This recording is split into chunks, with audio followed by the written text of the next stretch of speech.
بسم الله الرحمن الرحيم.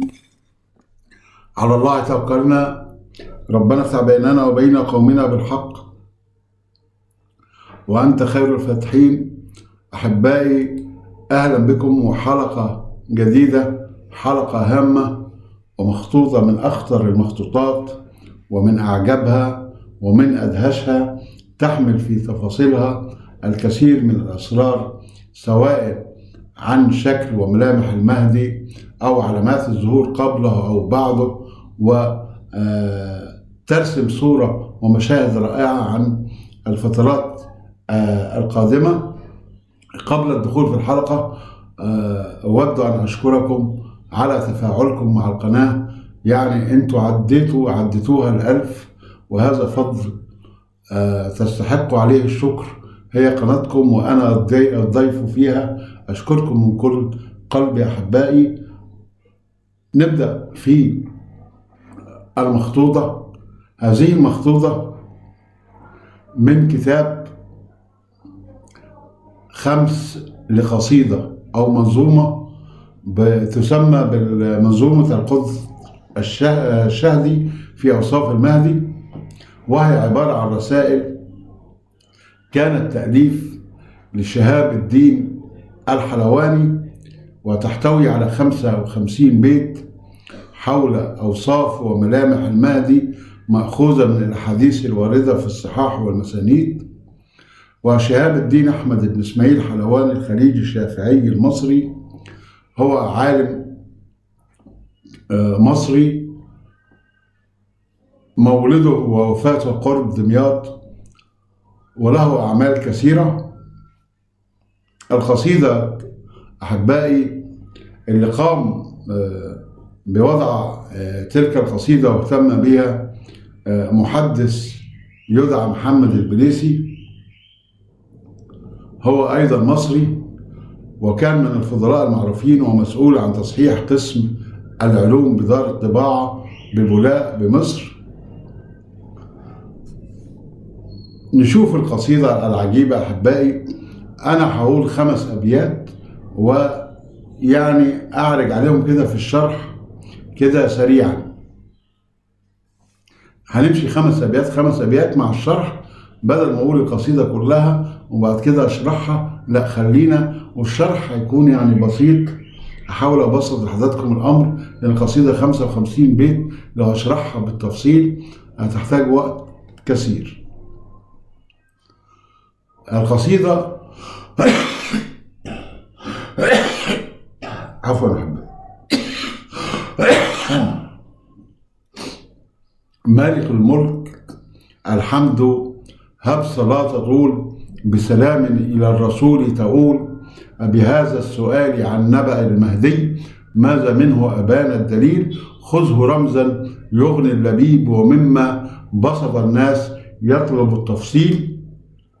هو ضرب من الرجال حفيف، هو أجلى أقنى أشم كحيل. خلاصة تلك الأبيات كده. هو بدأ القصيدة بالحمد لله سبحانه وتعالى والصلاة على النبي صلى الله عليه وسلم، وبدأها بسؤال يلي بتسأل عن المهدي وبتسأل عن الدليل، فهو بيجيب أيضا عن هذا السؤال. خذه رمزا يغني اللبيب، ومما بسط الناس يطلب التفصيل. قال أنا هكلمكم عن كل ما يخصه رمزا، ولكن في الناس بتميل إلى التفصيل. بدأ هو يصف المهدي ويقول هو ضرب من الرجال حفيف، هو أجلى أقنى أشم كحيل. طبعا عارفين كل ده، احنا عارفين. يعني أنا بصف أنه رجل حفيف، يعني كلامه قليل، رجل حكيم جدا، محبوب لا تشعر معه بثقل، وتحب حديثه معك. هو أجلى، احنا عارفين طبعا الحديث بتقول أجلى الجبهة وأقنى الأنف أشم كحيل. عارفين هذا كلام وتفسير طبعا. كحيل بس لما انه عينه سوداء، واجلى الجبهه يعني جبهته عريضه وفيها اتساع وشعره رايح لورا. أما أقنى الأنف عارفين إنه الأنف مستوي ما عدا في المنتصف في حدبة قليلا وفي ارتفاع قليلا في مستوى الأنف. شوف الأبيات الخمسة التانيين: أعين أفرق أزج على أيمن خديه خال حسن جميل أفلج الصغر حين يبتسم براق الثنايا وربعه لا يطول عربي في لونه وكأنه الجسم منه ينميه إسرائيل وجهه في اشتداد سمرته كالكوكب الدري المضيء جليل وله لحية غزيرة شعر ولسان بالنطق سهل جميل. هو بدأ هنا يوصف لنا شكله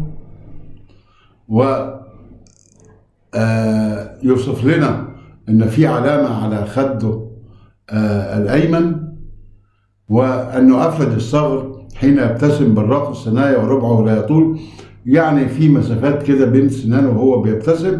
عربي في لونه وكأن الجسم منه ينميه إسرائيل، هو يعني جسمه لون جسمه هو لون عربي ولكن طبيعة جسمه أو قوامه كأنه إسرائيلي. وفي الأحاديث ومخطوطات كثيرة تحدثت عن أن جسمه جسم رومي.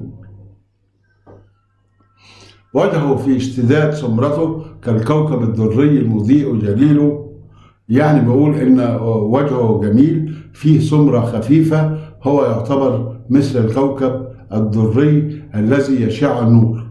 وله لحية غزيرة شعر ولسان بالنطق سهل جميل. هنا بيصف ان له لحية، هنا ما وضحش اللحية مثلا فيها شيب ام لا، وبيتحدث عن لسانه انه يتحدث بالكلمات الطيبة ولسانه جميل.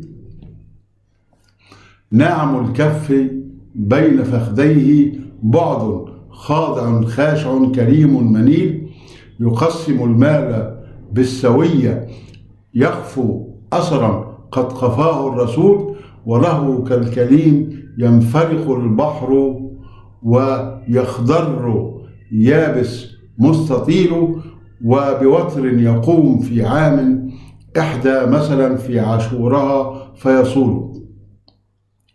بدأ هنا أن يقول لنا أن هذا الرجل ناعم الكف، يعني إيديه ناعمة، وأن بين فخذيه تباعد قليلا، هو خاضع خاشع كريم منير، يعني هو صلته بالله كبيرة وأنه من المؤمنين ومن الأولياء. يقسم المال بالسوية يخفو أثرا قد قفاه الرسول، يعني هو بيقسم يهتم بالعدالة الاجتماعية ويقسم المال بعدل ويسير على هدي الرسول صلى الله عليه وسلم. بدأ يكلمنا عن صفاته في الأبيات القادمة أو الخمسة الأبيات القادمة: وله كالكليم ينفلق البحر ويخضر يابس مستحيل وبوتر يقوم في عام إحدى مثلا في عاشورها فيصول وإذا ساء كان بين يديه الخضر يمشي ونصره موصول وإذا سيل آية طلب الطير فجاءت تهوي له فتنيل وعليه عباءتان وقد حار قميصا قد اكتساه وقد حاز قميصا قد اكتساه الرسول. هنا بيبدأ يوصف لنا عن معجزات المهدي المنتظر والعلم اللدني الذي يملكه، وأنه مثل موسى عليه السلام يملك عصا يستطيع أن يفلق بها البحر. من معجزاته أيضا بيخضر اليابس، برغم أن هذا الأمر مستحيل، يعني الأرض هيكون فيها نماء وكل مكان هو هيمر عليه هيكون في هذا الوضع. وبوتر يقوم في عام إحدى مثلا في عاشورها فيصول. هنا بيتكلم إنه هو هيظهر في عام أحادي قبل أو بعد عاشورا. وإذا ساء كان بين يديه الخضر يمشي ونصره موصول وإذا سيل أي طلب الطير فجاء تهوي له فتليله. هنا بيتكلم عن انه يعني لو في امور هو غير مبصر فيها هيلاقي الخضر جنب منه بيوعيه وبيبصره ويمشي معه. والمهدي نصره موصول بالله سبحانه وتعالى. البيت الاخير في الخمس ابيات دي اكثر من رائع. واذا سيل آية طلب الطير فجاءت تهوي له فتنيل. الآية أحبائي دي هيظهر قلنا يعني أكثر من أمير في بلد عربي، صحابي مصر وشريف الإدريسي والمنصور من اليمن أو اليماني. ولما يجوا الروم ينزلوا في بلاد الشام فهتروح الجيوش الإسلامية تلتقي بيه هناك، كلهم هينضموا للمهدي، لكن هتبقى في مشكلة مين القائد أو مين اللي هيقود الجيش. كل واحد فيهم يعني وشعوبه تتخيل أنه المهدي، ولكن هو هيطلب منهم علامة وهيقول لهم هذا الطائر ايه رأيكم يكون علامة بيننا على مين المهدي؟ قالوا له رضينا. قال لهم اللي يقدر يجيب الطائر ده اللي كتفه هو المهدي. طبعا هم عجزوا، هو أشار للطير فجاءت تهوي له فتنيله ووقفت على كتفه فخضعوا له وعلموا أنه هو المهدي. وعليه عباءتان وقد حاز قميصا قد اكتساه الرسول. اتكلم انه هو بيميل الى لبس العبايات وسوف ينال قميص كان الرسول صلى الله عليه وسلم يلبسه. وكذا سيفه ورايته ذات الطراز المسود فيها القبول، ثم رايته سواها كثير بين بيض زهر وصفر تحول، كلها الاسم الأعظم إن حط فيها فعليها انهزامها مستحيل، وعليه الغمام فيه نداء باسمه مع يد إليه تميل، ومناد من السماء ينادي باسمه للأنام ضرا يهول. هنا بيتكلم عن إن هو سوف يكون معه سيف. السيف ده يعني أنا تحدثت في القناة الكبيرة عن أسلحة الإله، وهذا السيف منذ الأزل يعلمه ويخبئ هذا السيف وحاز عليه إبليس. هو سوف يستطيع استرداد هذا السيف. ويتحدث عن رايته وأنها بيض زهر وصفر تحول، كلها الاسم الأعظم من حط فيها. بيتكلم على أن الرايات اللي هو يحملها تحمل اسم الله الأعظم، فعليها انهزامها مستحيل، وصعب تنهزم تلك الراية. بدأ يوصف لنا ويقول لنا وعليه الغمام فيه نداء باسمه مع يد إليه تميل. هنا بدأ يوصف لنا علامات ما قبل ظهوره وازاي هنعرف المهدي. انه هناك سوف يكون ومناد من السماء ينادي باسمه للأنام طرا يهول، يوقظ النائمين يفقد من قام، يقيم القعود بشيء مهول، لفظه واحد ويسمع كل بلسان الذي له إذ يقول. هنا بدأ يكلمنا عن الصيحة وأحداث الصيحة والنداء باسم المهدي، وأن الصيحة دي صعبة توقظ النائم وتقعد الواقف، وأمرها صعب وأنها شيء مهول لا يتخيله إنسان. هو يتحدث أيضا عن النداء باسم المهدي، أن هذا النداء باللسان الذي له إذ يقول، يعني إيه النداء يسمعه كل واحد حسب اللغة التي يستخدمها. وقبيل الظهور تبدو أمور، بدأ فتن جمة وخطب جليل، وظلام على السماء واحمرار مستطيل وكوكب مستطيل، والترام يبدو من الشرق نار تترزى لياليا وتزول، وخسوف بالشام يمحو حارسته، وتوالي زلازل قد تغول، وانحسار الفرات عن جبل من ذهب كم وكم عليه قتيل. هنا بدأ يكلمنا برضو في العلامات اللي قبل ظهور المهدي المنتظر، وانها هيكون فيها فتن عظيمة وخطب جليل وامور صعبة وفتن كقطع الليل المظلم، وتلك الفتن هيكون في ظلام في السماء واحمرار فيها. الظلام في السماء أحبائي دلالة على غضب الله على أهل الأرض، أما الاحمرار هو وقوع العذاب على أهل الأرض. وهو قال هيبدأ يظهر بقى الكوكب مستطير، كوكب كله نار، والترام يبدو من الشرق نار تترذر لياليا وتزول، وان هذا الكوكب هيضرب الارض وفيه نيران كثيره وكوارث ويعني زلازل يخلفها هذا الكوكب. وان في الشام سوف يحدث خسف بحرستا، وتحدث زلازل في كل مكان على الارض. وختم ذلك من حصار الفرات عن جبل من ذهب، كم هو ذهب، كم وكم عليه خطير. هذا الجبل الكثير سوف يحاول أن يحوز هذا الجبل ويحدث عليه اقتتال ويقتل عليه الكثير ممن يطلبوه.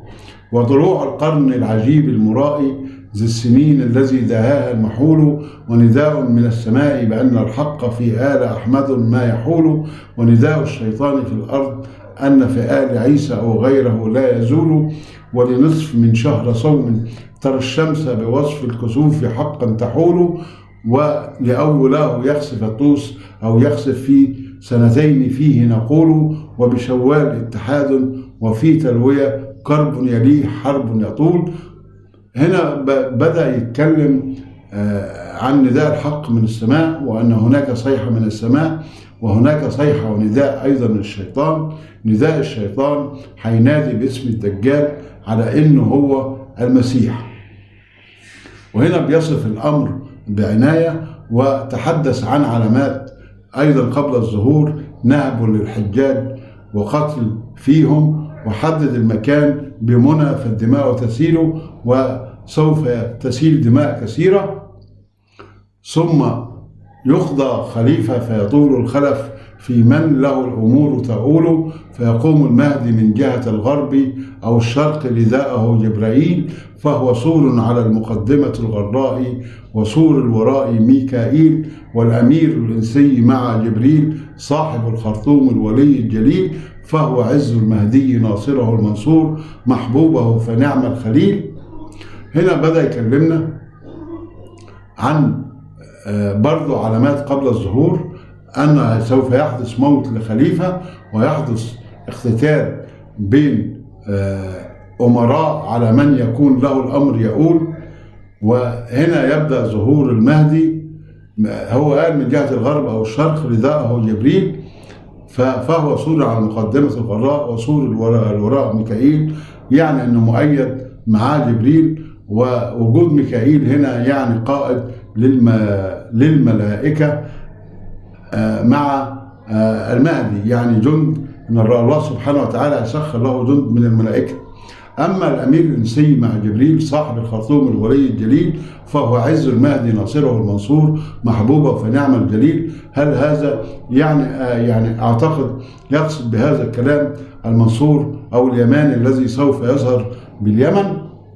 أخيرا الأبيات الأخيرة بيوضح لنا فيها كم بيعة للمهدي المنتظر، وله بيعتان، الأولى بمبدأ والأخرى بمكة فتعول، وبيذاء بين مكة والغراء يذهب الخسف جيش ضرور، ثم بعد الأخرى يسير إلى الشام فيغزو كلبا ومن تستحيل، ثم يغزو كفار أندلس تتم فروقا ويكسر التقتيل، ويذل الملوك ضرا فكل اللي على عزه المنيل ذليل، وله يزعل الأنام ويدنو كل قاص ويعظم التعديل، وتفيض السماء والأرض خيرا لا يضاهيه حين يجري النيل، ثم يبقى حتى يكمل 7 مع 300 رواه الفحول، ثم يأتي المسيح حتى يصلي خلفه وليكن كذا التفضيل فعليه السلام في كل آن، ويكور الأيام ثم الأصيل. هنا بتكلم إن المهدي سوف يكون له بيعتان، بيعة بمبدأه بالمكان اللي هو هيظهر فيه، وبيعة بين الركن والمقام في مكة. وبيتكلم عن خسف الجيش السفياني وهو من أحد علامات ظهور المهدي المنتظر، ثم بعد ذلك مطاردة السفياني في الشام، وغزو كريب كلبا. كلب يعني قبائل كلبا هي التي تساند وتعاضد السفياني، ثم يغزو كفار أندلس. بعد كده اتكلم عن غزواته وحروبه في أوروبا، وإنه هيحكم 7 وفي 300 فارس هيكونوا تحت إيديه. وبعد كده اتكلم عن المسيح سوف يأتي ويصلي خلفه، وهو من يقود الأمور بعد المهدي. أكتفي بهذا القدر وأشكركم، وإلى اللقاء في حلقات قادمة إن شاء الله.